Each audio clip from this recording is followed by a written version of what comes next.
1977ರಲ್ಲಿ ದೇವರಾಜ ಅರಸು ಅನುಷ್ಠಾನಗೊಳಿಸಿದಾಗ, ಈ ವರದಿ ಆಧಾರಿತ ಮೀಸಲಾತಿಯನ್ನ ಅನುಷ್ಠಾನಗೊಳಿಸಿದ ಸಂದರ್ಭದಲ್ಲಿ ಮುಸ್ಲಿಮರನ್ನ, ಇಡೀ ಮುಸ್ಲಿಮರನ್ನ ಒಕ್ಕಲಿಗರ ಜೊತೆ ಸೇರಿಸ್ತಾರೆ.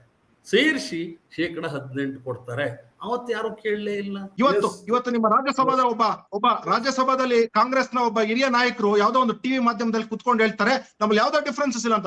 ಹೇಳಿ ಡಿಫ್ರೆನ್ಸಸ್ ಇಲ್ಲ ಅಂತ, ಡಿಫ್ರೆನ್ಸ್ ಇಲ್ಲ ಅಂತ ಹೇಳಿ. ತಾರ್ಕಿಕವಾಗಿ ನೀವು ಹೇಳ್ತಾ ಇರೋದು ಸರಿ ಇದೆ. ಬಟ್ ಈ ಪ್ರಶ್ನೆಯನ್ನ, ಮೀಸಲಾತಿಯ ಪ್ರಶ್ನೆಯನ್ನ ಡಿಸೈಡ್ ಮಾಡಬೇಕಾಗಿರೋರು ಧರ್ಮಗುರುಗಳಲ್ಲ, ಯಾವುದೇ ಮಸೀದಿನಲ್ಲಾಗ್ಲಿ ದೇವಸ್ಥಾನದಲ್ಲಿ ಅಲ್ಲ. ಇದನ್ನ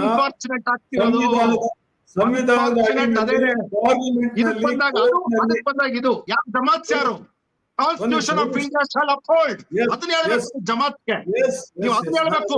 ಯಾರು ಫತ್ವಾ ಓಡಿಸ್ತಾರಲ್ಲ ಅವ್ರಿಗೆ ಹೇಳ್ಬೇಕು. ನೀವು ಅದನ್ನ ಫತ್ವಾ ಓಡಿಸೋರ್ಗೆ ಹೇಳ್ಬೇಕು.